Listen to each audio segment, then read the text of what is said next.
এই সংসারটাকে যতই আপন করে নাও না কেন, যতই দিনে রাতে পরিশ্রম করো না কেন, সে দিন শেষে একটাই কথা শুনতে হয়, তোমার হলে তুমি বুঝতে পারতে।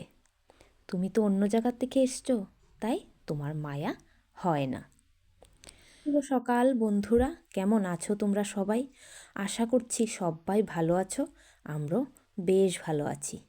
আমি রুমা, আমার একটি ছোট্ট সংসারে তোমাদেরকে স্বাগত জানাই। আজকের বারটি মঙ্গলবার। ঘড়িতে এখন সেই 7টা বাজে। ঘুম থেকে উঠে অনেক সময় বসেছিলাম, কারণ বাইরে আজকে এত পরিমাণে কুয়াশা পড়ছে, বাইরে না যাওয়ার আর সাহস করতে পারিনি। তো অনেক সময় বসেছিলাম, ভাবলাম যে না একটুনি দেখি কমে, কিন্তু না, কুয়াশা কমার আর কোনো নামই নেই।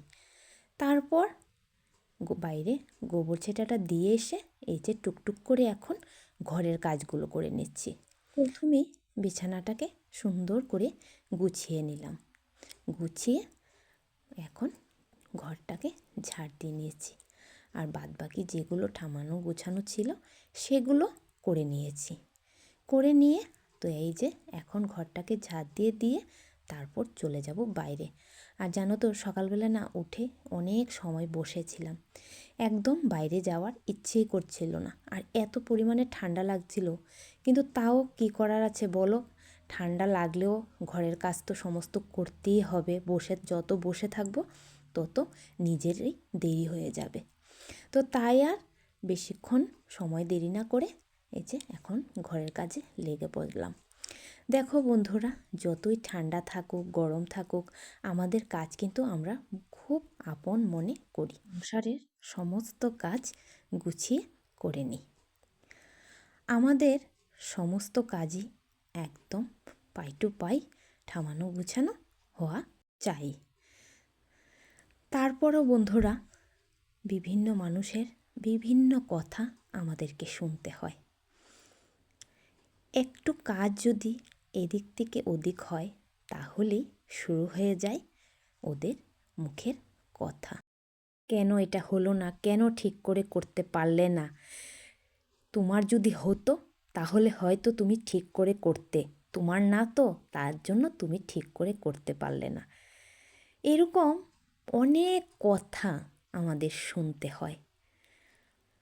খালি যে আমি কথা বলবো না, ঘরে ঘরে মেয়েদের এই সমস্ত কথা শুনতে হয়।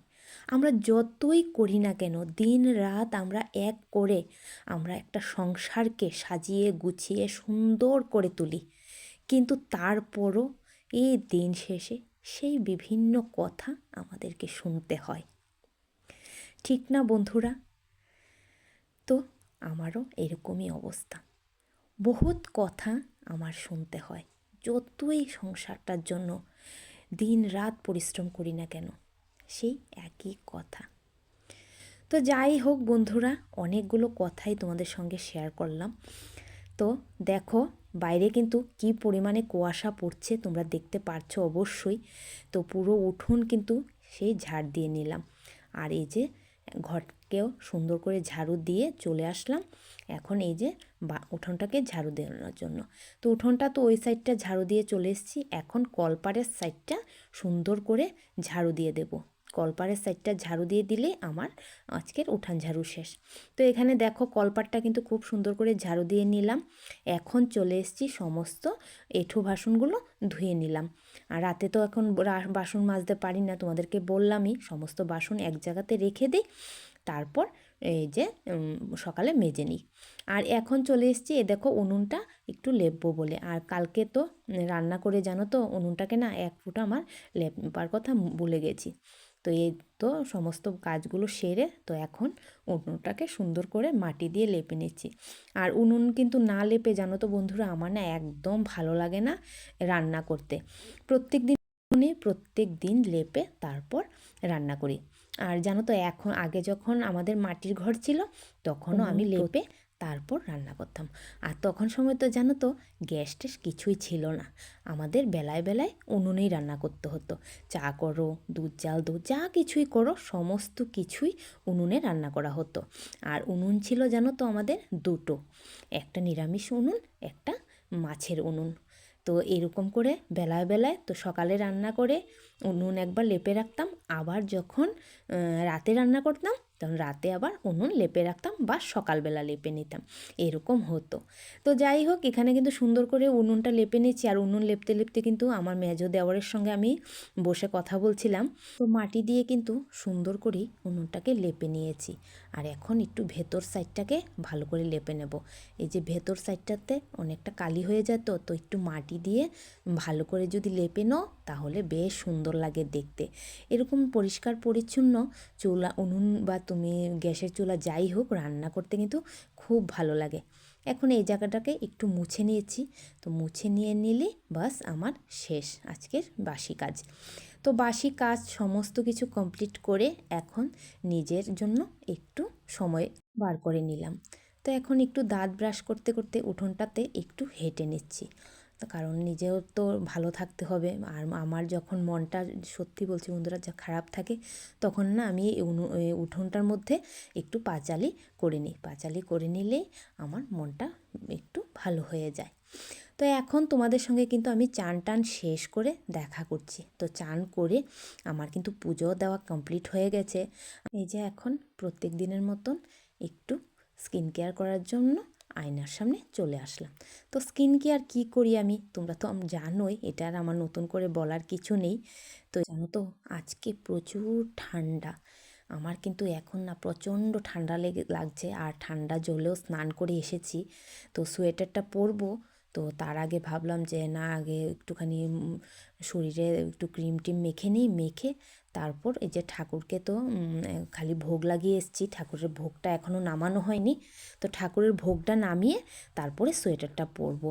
প্রচণ্ড পরিমাণে আজকে ঠান্ডা পড়েছে, এখনও কিন্তু বাইরে রোদ উঠেনি। তো জানি না আজকে রোদ উঠবে কি উঠবে না। রোদ যদি না ওঠে কীভাবে ঠান্ডার মধ্যে কাজ করব জানি না।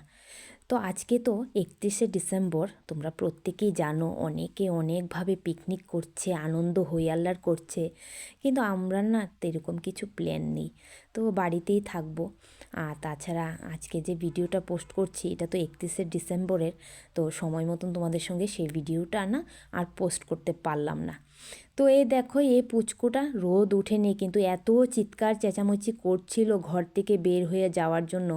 ওর ঠাম্মি ওকে নিয়ে একটু আমাদের বাড়িতে চলে এসছে।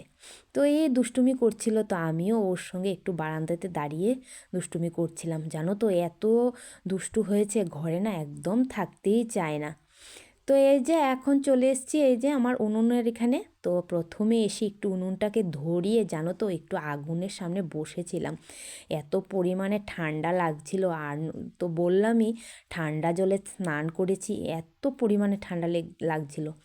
তো এই যে এখন কিন্তু আমি ভাত রান্না করে নিয়েছি, উনুনেই ভাত রান্না করেছি। আর এখন যে এই যে হাঁড়ির সাইডটা একটু মুছে নিচ্ছি, কারণ হাঁড়ির সাইডটা তো একটু কালো কালো হয়ে যায়। তো একটু সুন্দর করে একটু পরিষ্কার করে নিয়েছি হাঁড়ির সাইডটা।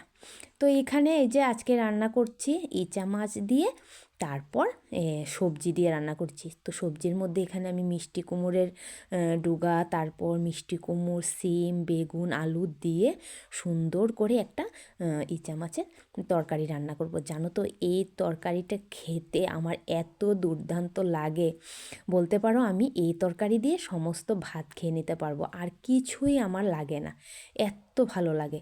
তো যাই হোক, যে কথা বলতেছিলাম তোমাদেরকে, তো জানো তো ভিডিওটা না তোমাদের সঙ্গে সময় মতন আমি পোস্ট করতে পারিনি বিভিন্ন অসুবিধার কারণে। তো তার জন্য একটু দেরি হয়ে গেছে, তোমরা প্লিজ একটু ম্যানেজ করে দেখে নিও। তো এই যে এখন দেখো আমার কিন্তু তরকারিটা হয়ে গেছে, এখন একটু ধনে পাতা দিয়ে দিলাম। আর এদিকে রান্না করছি একটু টমেটো দিয়ে পুঁটি মাছ, অল্প একটুই পুঁটি মাছ ছিল, ওই যে গতকালকে আমাদের পাশের বাড়িতে মাছ ধরেছিল, তো সেখান থেকে এই পুঁটি মাছ, ইচা মাছ কিনে রাখা হয়েছে, বলতে 200 টাকার মাছ রাখা হয়েছে। তো এই যে আমার শাশুড়ি মা রেখেছিল, তো পায়েলতারার ঘরেও রান্না হচ্ছে, আমাদের ঘরেও রান্না হচ্ছে, বলতে হাফ হাফ করে রাখা হয়েছে। তো এখন রান্নাবান্না কমপ্লিট করে এই যে তোমাদেরকে যেটা দেখাচ্ছি, এটা ধনেপাতার বাটা, একটু তেঁতুল দিয়ে মিষ্টি দিয়ে ধনেপাতার বাটা গরম গরম ভাতের সঙ্গে, জানো তো খেতে এত দুর্দান্ত লাগে। তোমাদের সঙ্গে একবার আমি রেসিপিটা করব। তো ওটা পায়েলতারার ঘরতে দিয়ে গেছে। এই যে ইচা মাছ দিয়ে লাউ দিয়ে রান্না করেছে, ধনেপাতার বাটা। আর আমি যে কি কি রান্না করলাম তা তো তোমরা দেখতেই পেলে, তোমাদেরকে আর বলার কিছু দরকার নেই। তো খাওয়া দাওয়া সমস্ত কিছু কমপ্লিট করে নিয়েছি, এখন কিন্তু দুপুরবেলা। তো এই দেখো দুপুরে আবারও চলে এসছে এই পুচকুটা। তো তাকে দেখো এখন কিন্তু গান চালিয়ে দিয়েছি, আর ও কত সুন্দর করে নাচ করছে। জানো তো গান চালিয়ে দিয়ে ওকে না তুমি সারা দিন রেখে দিতে পারবে, সারা দিন শুধু ও নাচ করবে। তো যাই হোক, সারাটা দিন কিন্তু আমার এভাবেই কেটে গেল। এখন তোমাদের সঙ্গে সেই সন্ধেবেলা দেখা করছি। আর এখন আমি বানিয়ে নিচ্ছি 4টে রুটি। 4টে বলতে 4টি রুটি বানালাম আজকে। কেন বলো তো, এর আগে একদিন রুটি বানিয়েছিলাম, তো তখন না তোমাদেরকে ভিডিওটা আমি শেয়ার করেছিলাম, সেখানে একটু আটা মাখা রয়ে গেছে। তো বেশ কয়েকদিন হয়ে গেছে, তো যেহেতু আর ঘরে আর কেউ নেই, তা আমি একাই খাবো, তো তার জন্য 4টে রুটি হয়েছে। তো 4টে রুটি বানিয়ে নিচ্ছি। তো রুটিগুলোকে না একটু ঘি দিয়ে ভেজে নিচ্ছি, কেন শুকনো রুটি খেতেও ভালো লাগছে না, তো তার জন্য হালকা একটু ঘি দিয়ে সুন্দর করে রুটিগুলোকে ভেজে নিচ্ছি। আর যেহেতু আজকে 31শে ডিসেম্বর, তোমাদের দাদাভাইয়েরও পিকনিক আছে, আর সৃজন তো বাড়িতে নেই, ও যদি থাকতো তাহলে একটু পিকনিকের ব্যবস্থা অবশ্যই করতাম, কিন্তু ও যেহেতু বাড়িতে নেই, তো আমি আর একা একা কী করব। তো এখানে দুটো রুটি বানিয়ে নিলাম। তো রুটিগুলো দেখো বড্ড নরম হয়েছে, জানো তো, আমি ভেবেছিলাম শক্ত হয়ে যাবে, কিন্তু না, রুটিগুলো বেশ নরম। তো এখন এই রুটিগুলো খেয়ে নেব পায়েলতারার ঘর থেকে যে ইচা মাছের তরকারিটা দিয়েছে সেটা দিয়ে। তো চলো বন্ধুরা, ভিডিওটা শেষ করলাম। ভিডিওটা কেমন লাগলো অবশ্যই কমেন্টে জানিও, যদি ভালো লেগে থাকে অবশ্যই একটি লাইক করে দিও। তোমরা ভালো থেকো, সুস্থ থেকো, সাবধানে থেকো, আর এভাবেই আমার পাশে থেকো।